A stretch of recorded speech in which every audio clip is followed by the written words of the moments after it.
Охотничий инстинкт, защита территории, борьба за право быть главным – все это естественно для больших кошек. Поэтому дрессировщикам всегда нужно быть начеку. Сегодня мы узнаем все о дрессуре тигров.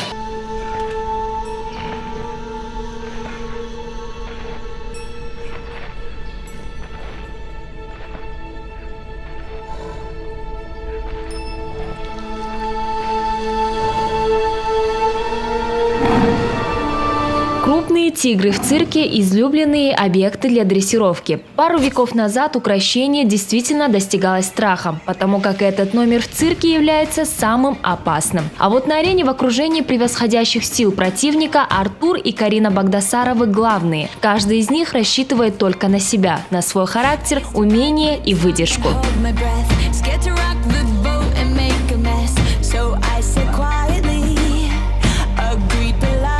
Конечно же, мы их берем с детства, и мы знаем какие-то повадки и характер каждого животного. Мы знаем, насколько можно подходить, насколько нельзя подходить. Да?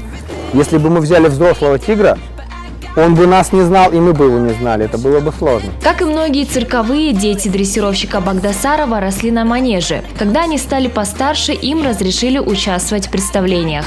Все началось с того, что мой любимый папа, когда я родилась, решил, что я должна быть укротительницей. Других вариантов не было вообще, потому что папа в свое время работал дрессировщиком у такой известной укротительницы, как Маргарита Назарова.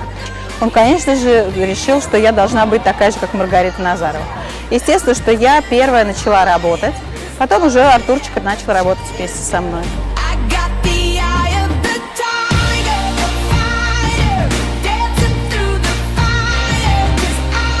С успехом прошли гастроли цирка Юрия Никулина у нас в городе. Осталось всего 2 представления. Чтобы оставить о себе добрую память, они решили показать воспитанникам детских домов и специализированных детских центров то, что не может увидеть обычный зритель. Мастер-класс по дрессуре тигров. Как-то одновременно у нас пришла такая идея, а почему бы вот не показать людям, как действительно происходит дрессировка. При репетиции всем объясняем, насколько важна любовь, насколько важно понимание вообще того, что это за животное. И, конечно же, на такие мероприятия мы чаще всего приглашаем детей, у которых нет родителей, которые чем-то обделены, детей из многодетных, необеспеченных семей. Надеюсь, что именно сегодняшняя репетиция этим деткам поможет как-то преодолеть свои болезни. И детям, конечно, нужен позитив. И детям нужно, чтобы они верили в открытый мир, что все-таки мир не агрессивен к ним, а что есть что-то в мире такое хорошее, доброе, что просто поможет им в дальнейшей их судьбе. Считается, что в работе с хищниками нужно развивать мужественность и силу. Необходимо, чтобы животные воспринимали человека как вожака стаи. Ведь человеку без внутреннего стержня они подчиняться не будут и непременно нападут. В любых случаях тигр может напасть. У него может быть плохое настроение, у него может быть что-то болит. Вообще, в принципе, это нормально, когда хищник нападает на то, что он ест. По природе мы не должны находиться в манеже вместе с тиграми.